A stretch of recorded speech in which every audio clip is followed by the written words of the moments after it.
모든 예술의 밑바탕에는 노동 집약적인 성질이 자리하고 있죠. 즉 결과물이 드러나기까지는 시간이 걸리는 겁니다. 그 대표적 예술 중 하나가 조소가 있죠. 조소의 특징은 마음에 드러나야 할 최종 결과물을 생각하고 그 결과물에 시간을 투자해서 마음이 이미지에 접근하는 방식을 택하는 겁니다. 그 정반대 방향에 서 있는 것이 사진이에요. 사진의 특징이 뭡니까? 그것은 이미 존재하는 것을 카메라를 이용해서 찍는 방식을 택하는 거예요. 그것도 순간적으로 해결하지 오랜 시간을 찍는 방법을 쓰는 사람은 극히 드뭅니다. 사진이 발명 당시에는 알려진 바로는 대체로 8시간 정도 써서 한 장의 사진을 찍는 거로 알려졌죠. 지금은 어떻습니까? 500분의 1초, 1000분의 1초, 2000분의 1초. 그러니까 사진은 초기에 느리게 찍기에서 지금의 빠르게 찍기로 빠르게 진화해온 셈인 거죠. 사진을 좋아하는 사람들은 이처럼 결과물이 빨리 나오는 것을 선호하는 사람들입니다.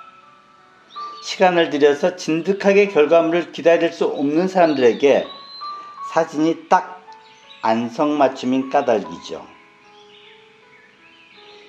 이것은 다른 한편으로 현대인들의 특성이기도 해요. 매사 금방 실증내는 현대인들이 구매에 딱 맞는 매체가 사진이라고 할 수 있죠. 저는 요즘 유튜브를 하면서도 그것을 많이 느낍니다. 업로드된 하나의 게시물에 투자하는 시청자의 시간이 너무 짧다는 것을 알았어요. 5분을 넘겨 시청하는 사람들은 그래도 인내심이 있는 사람들이고요. 그 전에 모두 다른 채널로 옮겨가기 일쑤입니다. 그래서 요즘 지상파에서 유튜브로 시청자가 옮기는 최근의 추세가 이해가 됐어요. 사진이 그런 것처럼 시각 매체도 공중파보다는 유튜브가 현대인이 구매에 딱 맞다는 거죠. 저는 김종주의 사진을 처음 보는 순간 제 머리가 하얘졌습니다.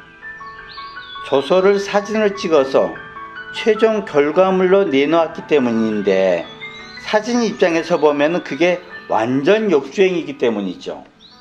물어봤죠. 한 작품 하는데 도대체 얼마나 많은 시간이 걸리느냐고. 작가로 이렇게 얘기하더군요. 약 3개월 정도 걸린다고. 그렇다면 열심히 작업한다 해도 1년에 4점 정도 작업을 하는 셈인 거죠. 그 긴 시간 작업을 하고 사진을 이용해서 순간적으로 최종 결과물을 내놓는 작업이 언뜻 이해가 가지는 않아요. 그런데 그게 요즘 제가 자주 말하고 있는 것과 일맥상통하고 있다는 것이 김종주의 방법이라는 생각을 해봤습니다. 사진이 예술로 대접받지 못하는 첫째 원인이 어쩌면 그 짧은 작업 방식에 있다는 생각을 저는 가끔 해요. 우연히 눈에 띈 것을 500분의 1초, 1000분의 1초 같은 짧은 시간에 찍어서 이것을 예술이라고 하는 것을 일반인들은 좀처럼 예술로 인정하기 싫은 거죠. 그래서 붙은 비아냥이 소위 찍사입니다. 그런 우연의 산물을 예술품으로 포장해서 다른 사람에게 사라고 권유하는 것이 쉬운 일이 아닌 것을 제가 갤러리를 운영하면서 얻은 소득이기도 하고요. 이것을 해결하는 방법이 있을까? 그 해결책을 보여주는 방법 중 하나가 김종주의 방법이기도 한 거죠. 즉 무엇을 작업해야 할지 계획을 세우고 그것에 대한 리서치를 하고 그 결과물을 마음에 그리고 그린 결과물을 시간을 들여서 하나씩 만들어 나가고 마지막에 온전히 만들어지면은 사진의 기술을 이용해서 고정시키는 방법입니다. 이 과정 자체가 예술품 생산의 한 과정이고 우리가 그 작품을 구매하는 중요한 요소이기도 해요. 요즘 사진이 이렇게 변했어요. 사진이 단순히 스캔 역할에 머물고 그 밑에는 각종 예술이 숨어 있는 거죠. 김정주의 사진 밑에는 사무실에서 흔히 볼 수 있는 호치케시 스테플러로 집적된 조소가 숨어 있습니다. 이 조소를 찍는 것이 김정주의 사진인 거죠. 이 사진을 보는 순간 이 작업이 내용, 숨은 의미, 컨셉 같은 것을 분석하기 전에 작업이 정밀성과 요구되는 집중력 그리고 투자된 시간이 떠올라서 제가 금방 질려버린 거죠.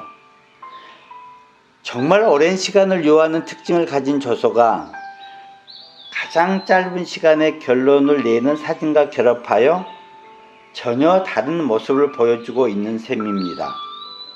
이런 것을 통섭 혹은 크로스오버 같은 말로 불릴지 모르겠으나 여하튼 오늘날의 예술의 중요한 특징이면 분명합니다. 이 작품들에 대해서 제가 하고 싶은 말이 좀 많아요. 왜 조소의 재료가 철, 나무, 돌 같은 전통적 조소의 재료가 아닌 호치케시 스테플러를 사용했는지, 혹은 그렇게 만든 것들이 대도시 한 단면이거나 놀이동산이 한 모습인지에 대한 의미론적 분석 같은 것들이 그런 것들입니다.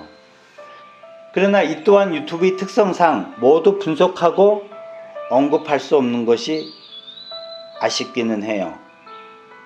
어쩌면 저희 해설보다 이 부분은 시청자의 상상력으로 남겨두는 것이 더 좋을 수 있다는 생각이 들었습니다.